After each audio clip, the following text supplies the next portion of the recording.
फ़अऊज़ु बिल्लाहि मिनश्शैतानिर्रजीम बिस्मिल्लाहिर्रहमानिर्रहीम क़ुल हल यस्तविल्लज़ीना यअलमून वल्लज़ीना ला यअलमून सदक़ल्लाहु मौलानाल अज़ीम इन्नल्लाहा व मलाइकतहु युसल्लूना अलन नबी या अय्युहल्लज़ीना आमनू सल्लु अलैहि व सल्लिमू तस्लीमा अल्लाहुम्मा सल्लि अला सय्यिदिना व मौलाना मुहम्मद व अला आलि सय्यिदिना व मौलाना मुहम्मद व बारिक व सल्लिम अस्सलातु वस्सलामु अलैका या सय्यिदी या रसूलल्लाह व अला आलिका व अस्हाबिका या सय्यिदी या हबीबल्लाह। फ़दीलतुश शेख अल मख़दूम वल मुहतरम अल फ़ादिल अल जलील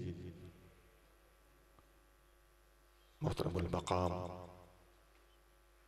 अस्सय्यिद उमर अल हुसैनी अदामल्लाहु ज़िल्लकुमुल आली, दीगर कसीर तादाद उलमाए किराम, बुजुर्गान मोहतरम, बरादरान अजीज़, अल्लाह करीम हम सबको नबी करीम रऊफ़ुर रहीम सल्लल्लाहु अलैहि व आलिहि वसल्लम की सच्ची ग़ुलामी, महब्बत और इत्तिबा की तौफ़ीक़ अता फ़रमाए और हम सबका ख़ात्मा ईमान पर हो। कुरान शरीफ के दर्स के सिलसिले का ये 120वां सेशन है और इतनी तवील मेहनत और इस कदर कसीर सेशन सुनकर देखकर इनके बारे में मालूमात हासिल करके दिल बहुत खुश हुआ। अल्लाह करीम जल्ल शानहू आप लोगों को और हज़रत अल्लामा साहबज़ादा बशीर अहमद साहब नक्शबंदी दामत बरकातुहुल आलिया को ये मिशन कायम दायम रखने की और उलूम इस्लामिया के साथ वफा करने की तौफ़ीक़ अता फरमाए। फ़कीर ने कुरान शरीफ में से चंद अल्फाज तिलावत किए हैं। अल्लाह करीम इरशाद फरमाता है, ए महबूब फरमा दीजिए, क्या इल्म वाले और बे इल्म बराबर हो सकते हैं? इस सवाल को सवालिया अंदाज में पेश करने की बजाय उलमा ने जिसका तर्जुमा किया हुआ है वो इस तरह बनता है कि ए महबूब फरमा दीजिए, इल्म वाले और बे इल्म बराबर नहीं हो सकते।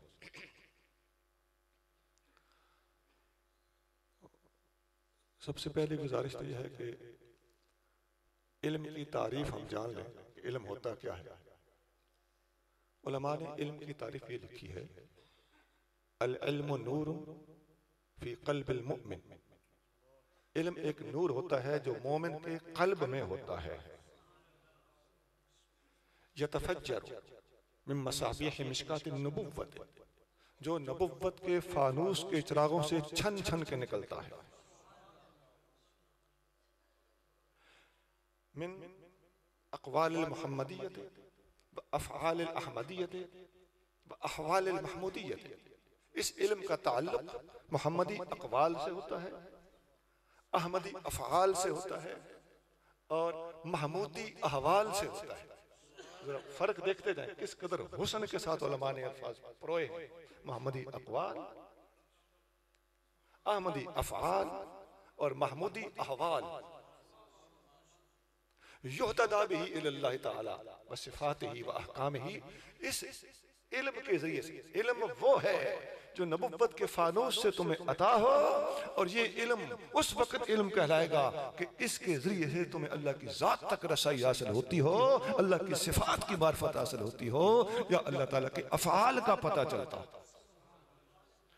तो ये जो इल्म की तारीफ है, इसी की रोशनी में हुज़ूर क़िबला जो तशरीफ आप फरमा रहे थे ना कि आजकल हमारे तलबा दूसरे इदारों में बड़ा भाग भाग के जाते हैं क्योंकि उनको वहाँ पे नौकरियों का लालच होता है। सुना, हम उन चीज़ों की नफी नहीं करते, लेकिन इतना बताने का हक हम जरूर रखते हैं कि असल इल्म है ही वो जो मुस्तफ़ा करीम ने अता फरमाया हो। असल इल्म है ही वो जो बंदे को अल्लाह के करीब करता हो। जो चीज़ और जो इल्म, वो नाम नेहाद इल्म जो बंदे को अल्लाह से दूर ले जाए, वो इल्म नहीं, दरअसल वो जहालत है।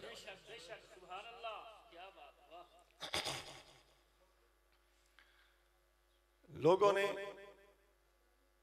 एक जुमला खड़ा हुआ, बीबी तेरे ते इल्म होया होया है, जादू इल्म है नहीं।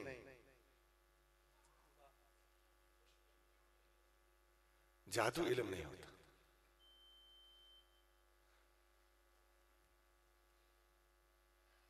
क्रिकेट खेलना इल्म है? नहीं। रक्स करना इल्म है? नहीं।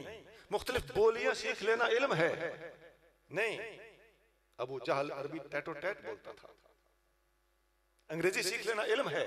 अंग्रेजी सीखना इस दौर के उलमा की जरूरत है। ये मैं साथ साथ क्लियर करता जाऊं।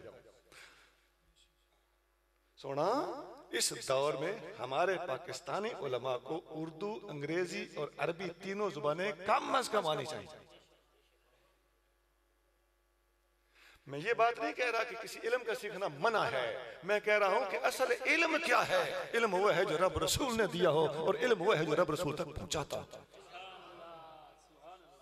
ये सारे हमारे हथियार हैं दूसरे इल्म, ये खुदाम हैं कुरान और सुन्नत के। इनको बेशक इस्तेमाल करो, लेकिन यहाँ फंस न जाना। जो फसीह व बलीग तकरीर कर लेता हो उसे अच्छा आलिम न समझ बैठना। ये चरब जुबानी और होती है, असल इल्म और होता है।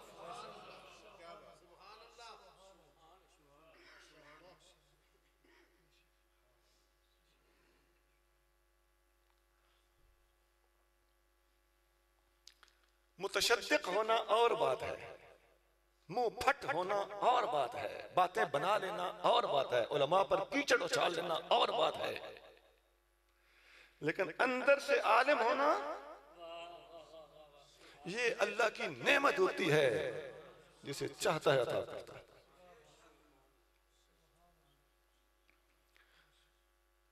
दूसरा स्टेप कि नबी करीम रऊफ रहीम सल्लल्लाहु अलैहि वसल्लम ने जो इल्म अपनी उम्मत को अता फरमाया वो इल्म है क्या? ये जितने आप किताबें पढ़ते हैं बिलाशुबा इस्लामी किताब हो वो इल्म है। मैं इसकी बात नहीं कर रहा, मैं ये कह रहा हूं कि वो इल्म जो हुजूर अलैहिस्सलातु वस्सलाम ने हाथों हाथ खुद अपनी उम्मत को यूं करके अता फरमाया, वो इल्म क्या था जो सहाबा किराम के हवाले करके गए। अल इल्म अल्लज़ी आता रसूलुल्लाह सल्लल्लाहु अलैहि वसल्लम उम्मतहु व अख़ज़ उम्मतहु मिन रसूलिल्लाह सल्लल्लाहु अलैहि वसल्लम यदन बियदिन। मा हुआ, वो इल्म क्या है जिस इल्म को हुजूर ने हैंड टू हैंड उम्मत के हवाले किया। वो तीन चीजें थी, सलासत अशिया।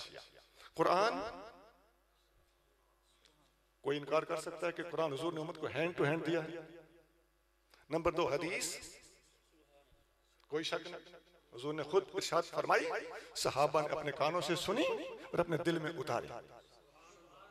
इसलिए फरमाया नद्दरल्लाहु अब्दन समिअ मक़ालती फहाफ़िज़हा व वआहा व अद्दाहा फरुब्ब हामिल फ़िक़्हिन गैर फ़क़ीहिन व रुब्ब हामिल फ़िक़्हिन इला मन हुवा अफ़क़हु मिन्हु। अल्लाह आबाद रखे उस बंदे को जिसने मेरी बात को सुना।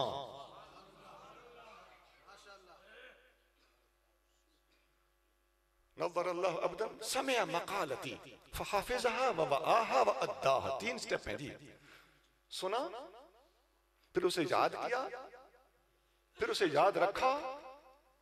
अलग अलग लफ्ज़ है, याद करना और याद रखना। और फहाफ़िज़हा याद किया, व वआहा और उस याद को कायम रखा, मेंटेन रखा, व अद्दाहा और आगे पहुंचा दिया। अच्छा, समिअ मक़ालती मेरे कौल को रिसीव किया, फहाफ़िज़हा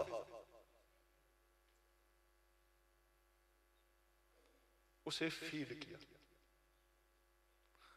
व वआहा उसे सेव किया, व अद्दाहा उसे सेंड किया। बिला मुबालगा जी लफ्ज नए हैं, 100% तर्जुमा ठीक कर रहा हूं।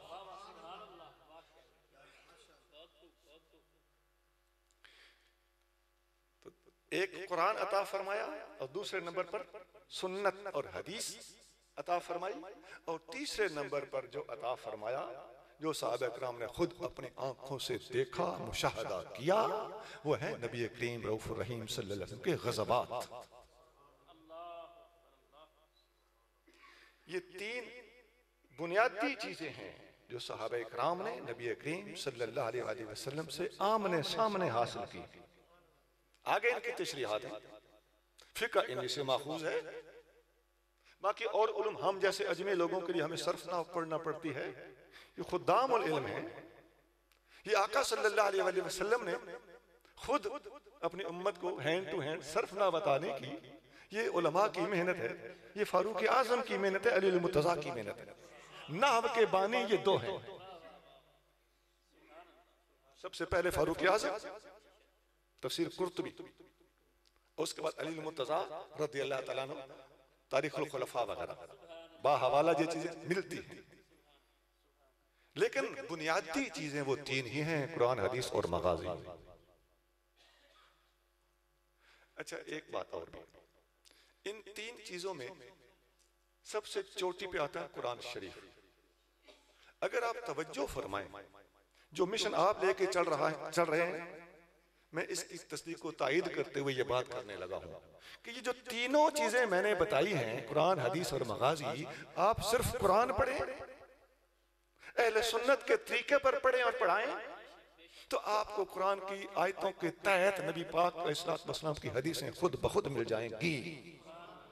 कुरान पढ़ने से सुन्नियों के तर्ज पर कुरान पढ़ोगे तो हदीस तुम्हारे हाथ से नहीं जाएगी।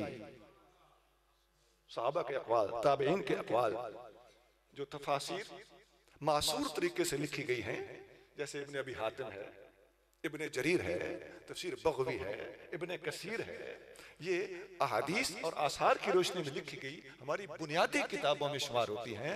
ऐसी हदीसों की रोशनी में, ऐसी तफासिर की रोशनी में जब आप तफसीर पढ़ोगे तो आपको खुद ब खुद कुरान भी मिल जाएगा, नबी पाक का फरमान भी मिल जाएगा। तफसीर की और कुरान की बरकत है कि तमाम उलूम इनके अंदर मौजूद हैं।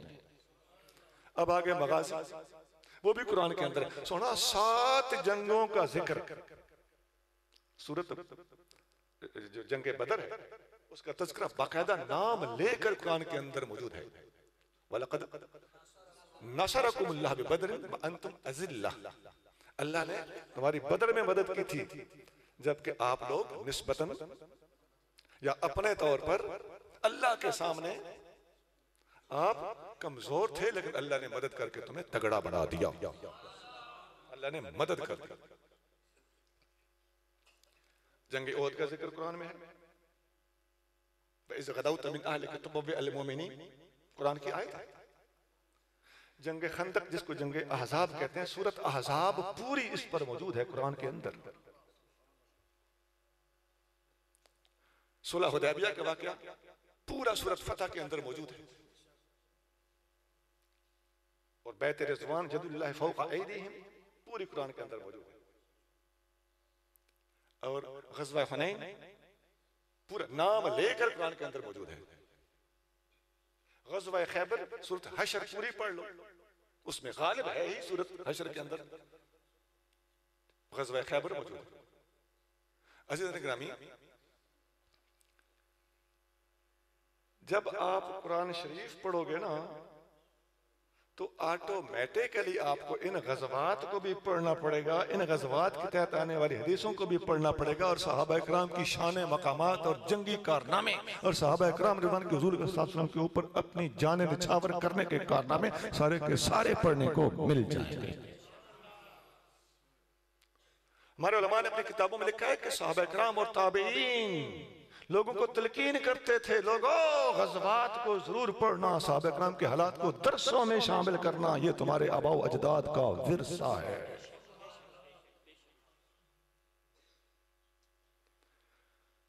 साथ साथ हमारा जरा नसाब भी सेट होता जाए और नसाब पर नजर रखने वाले हजरात इस पर जरा गौर करते चले जाएं।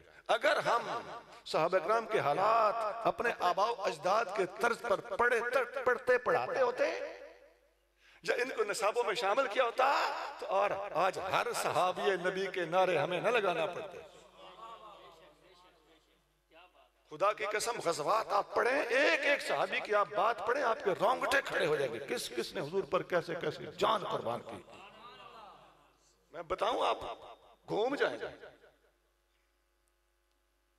वो जना सही बुखारी में हदीस है कि आका सल्लल्लाहु अलैहि वसल्लम को 7-8 काफिरों ने घेरा हुआ था। आका सल्लल्लाहु अलैहि वसल्लम तन्हा थे, लेकिन हुजूर करीम सल्लल्लाहु अलैहि वसल्लम इतनी जवामर्दी के साथ हरम शरीफ के अंदर उन साथ के साथ लड़ झगड़ रहे थे कि आका सल्लल्लाहु अलैहि वसल्लम ने खुदा की कसम किसी को, किसी अपने गुलाम को, किसी सहाबी को भी मदद के लिए नहीं पुकारा। हत्ता के सिद्दीक़ अकबर दौड़ते हुए आए और हज़रत अली मुर्तज़ा रिवायत करते हैं दूसरी किताबों में, ये बुखारी में है, और मौला मुर्तज़ा भी इस वाक़े को रिवायत करते हुए फरमाते हैं कि खुदा की कसम उठा के कहते हैं कोई नेड़े नहीं जा रहा था, अबू बकर अकेला हुजूर का दिफा करने के लिए, हुजूर की खिदमत करने के लिए मैदान में पहुंचा। और किसी को वयदा हाज़ा वयुतलतल हाज़ा वयजुर्रु हाज़ा, सिद्दीक़ अकबर किसी को धक्का दे रहा है, किसी को घसीट रहा है, और किसी को वो फेंक रहा है, किसी को हथोल रहा है। वयदा हाज़ा इसका पंजाबी माना था हथोल रहा किसी अकलिया। और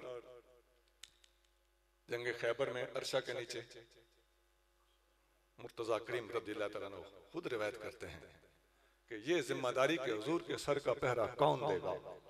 कोई रिस्क नहीं ले रहा था। हत्ता काम अबू बकर शाहिरन सैफहू, हत्ता कि अबू बकर सिद्दीक अपनी तलवार को लहराता हुआ खड़ा हो गया, और जो भी खतरा हुजूर की तरफ बढ़ता था अबू बकर सिद्दीक उसे आड़े हाथों लेता था। यहाँ पर मुर्तज़ा फरमाते हैं फहाज़ा अश्जाउन नास, यह तमाम लोगों में सबसे ज्यादा बहादुर। और वो बुखारी में जो हदीस है, जब आपने हुजूर का दिफा किया तो आपने क्या अतक़तलून रजुलन अन यक़ूल रब्बी अल्लाह, कुरान की आयत पढ़ी। और अली मुर्तज़ा रज़ियल्लाहु अन्हु फरमाते हैं यही अल्फाज फिरऔन के दफ्तर में हज़रत मूसा अलैहिस्सलाम के एक उम्मती ने फिरऔन के सामने कहे थे, लेकिन अपना ईमान छुपा कर कहे थे कि तुम उस हस्ती को शहीद करना चाहते हो जो कहता है मेरा रब एक है। ये अल्फाज फिरऔन के दरबार में मूसा अलैहिस्सलाम का एक उम्मती अपना ईमान छुपा के कर रहा था, और यही अल्फाज सिद्दीक़ अकबर ने, ये हदीस बुखारी में, अतक़तलून रजुलन अन यक़ूल रब्बी अल्लाह। लेकिन अली मुर्तज़ा ने जहाँ इसको कोट किया वो दूसरा मकाम है, यहाँ से वो हदीस आपने फरमाया कि यही अल्फाज सिद्दीक़ अकबर ने भी बोले थे, लेकिन फिरौन के दरबार में एक अल्लाह का बंदा अपना ईमान छुपा के ये लफ्ज बोल रहा था, और हरम शरीफ के अंदर अबू बकर सिद्दीक अपना ईमान ललकर के बताते हुए ये लफ्ज बोल रहा था। नारे रिसालत, नारे तहकीक, नारे हैदरी, ताजदारे सदाकत, ताजदारे सदाकत, शाने सहाबा। मैं आगे जाना चाहता हूँ। एक हस्ती के वो मैं ज्यादा बयान होना शुरू हो गए हैं। सोना हिजरत की रात, कभी आगे कभी पीछे, कभी सज्जे कभी खब्बे, ये क्या है? ये जान कुर्बान करना इसी को कहते हैं। और हुजूर आप गार में पहले नहीं जाएंगे जब तक मैं ना जाऊं। कोई नुकसान हो तो मुझे हो, मेरे महबूब को ना हो। जान कुर्बान करना इसे कहते हैं। और सप लड़वा लिया है अपने महबूब सल्लल्लाहु अलैहि वसल्लम की तरफ, किसी खतरे को आने नहीं दिया। जान कुर्बान करना इसे कहते हैं। और सही बुखारी में हदीस है, हज़रत ज़ुबैर बिन अवाम रज़ियल्लाहु तआला अन्हु नबी करीम सल्लल्लाहु अलैहि वसल्लम की फूफी के बेटे हैं, अस्मा के शौहर सिद्दीक़ अकबर के दामाद हैं, अब्दुल्लाह बिन ज़ुबैर के वालिद हैं। जंगे ओहद में तीर चला रहे, तीरंदाजी में बड़े माहिर थे।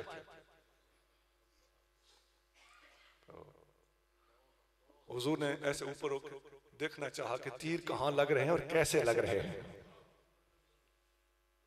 तो हज़रत ज़ुबैर ने ऊपर से मंडा दिया नीचे, सर मुबारक को नीचे से ऊपर से नीचे प्रेस करके अदबन अर्ज करते हैं ला तुशरिफ रासक या रसूल, हुजूर अपना सर ऊपर न कीजिए, नहरी दून नहर, आपकी गर्दन पर मेरी गर्दन कुर्बान, जान कुर्बान करना इसे कहते हैं। अज़न ग्रामी हज़रत तलहा के वाक़यात, हज़रत ज़ुबैर रज़ियल्लाहु तआला अन्हु ने जंगे बदर में एक काफिर को लोहे में मलबूस आते हुए देखा तो आपने चुक के गप देता, लोहे समेत, और उसकी आंखें नंगी थीं, आंखों में नेजा ठोक दिया, वो बंदा कत्ल हो गया। नबी पाक अलैहिस्सलाम को इस कदर फरहत हुई, खुशी महसूस हुई कि आप अलैहिस्सलाम ने ज़ुबैर से कहा, ज़ुबैर ये नेजा मुझे दे दो, यादगार के तौर पर रख लिया। वो बाद में खुलफाए राशिदीन के पास रहा। हज़रत साद बिन अबी वक़ास इस उम्मत के पहले तीरंदाज हैं। साद बिन अबी वक्कास नबी पाक ने सल्लल्लाहु अलैहि वसल्लम के मदीना मुनव्वरा में पहले पहरेदार हैं। ये सारी बातें सही बुखारी में हैं। और साद बिन अबी वक्कास रज़ियल्लाहु अन्हु वो सहाबी हैं, हज़रत अली अल मुर्तज़ा रज़ियल्लाहु अन्हु फरमाते हैं, मैंने हुजूर को किसी सहाबी के लिए अपने माँ बाप कुर्बान करे लफ्ज़ बोलते हुए नहीं सुना सिवाय साद बिन अबी वक्कास के। आपने नहीं सुना? वैसे हज़रत ज़ुबैर को भी हुजूर ने ये अल्फाज बोले हैं और ये हदीस बुखारी मुस्लिम है। तो देखिए ना मैं कितनी वाज़ेह चोटी की किताबों के अंदर ये बातें दिखा रहा हूं। अच्छा जी, सहाबा किराम के मैं बता रहा हूं कि अगर हम ग़ज़वात वाक़यात कुरान के अंदर जो 7 जंगें जिक्र हुई हैं उनके तहत पढ़ें तो हमें ऑटोमेटिकली सहाबा किराम की अज़मतें और अपने महबूब नबी सल्लल्लाहु अलैहि वसल्लम पर अपनी जानें कुर्बान करने के वाक़यात मुयस्सर आएंगे और ईमान को ताज़गी मिलेगी। अब यही वजह है कि जितना कोई कुरान के दर्स पे जोर देता है इतना ज्यादा वो ताकीकी, मुहक्किक, मुहताद और सुन्नियत के ज्यादा करीब होता है। यहाँ एक गलती लगी हुई हमें कि जी खारजी ज्यादा कुरान पढ़ेंगे और कुरान हलक से नीचे नहीं जाएगा। सुना, पहली बात तो यह कि ये लफ्ज तो राफजियों के बारे में भी है कि कुरान पढ़ेंगे हलक से नीचे नहीं जाएगा। क्यों एक बात पकड़ी और दूसरी नहीं पकड़ी? नंबर 2, ये अगर कुरान पढ़ना ज्यादा पढ़ेंगे हलक से नीचे नहीं उतरेगा तो खराबी खुदा न खास्ता कुरान में है या हलक में है? कुरान छोड़ना चाहिए या हलक ठीक कराना चाहिए? तो कुरान रज के पढ़ो, हलक ठीक करा के पढ़ो। और हलक ठीक कराने का क्या तरीका है? कुरान को हदीस की रोशनी में पढ़ो, सहाबा के अक़वाल की रोशनी में पढ़ो, ताबीन के अक़वाल की रोशनी में पढ़ो, मोहब्बत रसूल से लबरेज होकर पढ़ो। और इसकी जगह पे आजकल हमारी शेर व शायरी चली हुई है, इसकी भी इस्लाह की सख्त जरूरत है। शेर व शायरी जायज हद तक जायज है और हद से ज्यादा उसकी मिकदार भी ज्यादा हो तो ना जायज है। हाँ जी ऐसा ही है। हदीस से साबित है कि शायरी जायज भी हो लेकिन कसरत शायरी दुरुस्त नहीं है। और अगर हो ही ना जायज तो आका सल्लल्लाहु अलैहि वसल्लम से किसी ने पूछा कि शायरी के बारे में, शायराना कलाम के बारे में आका क्या फरमाते हैं? मिशकात वगैरह में हदीस है, फरमाया हुवा कलाम, शायरी एक कलाम है, फहसनहु हसनन व कबीहुहु कबीह। शायरी एक कलाम होता है, अच्छा होगा तो हम अच्छा कहेंगे, बुरा होगा तो हम बुरा कहेंगे। जैसा सुना नात के नाम पर, इस्लामी शायरी के नाम पर जो कुछ स्टेज पे खड़ा होकर आपके सामने बोल दिया जाए उसमें कुछ कलाम सही होता है और कुछ कलाम अलापा हुआ होता है, उसको साइड पे रख दो। अच्छा जी,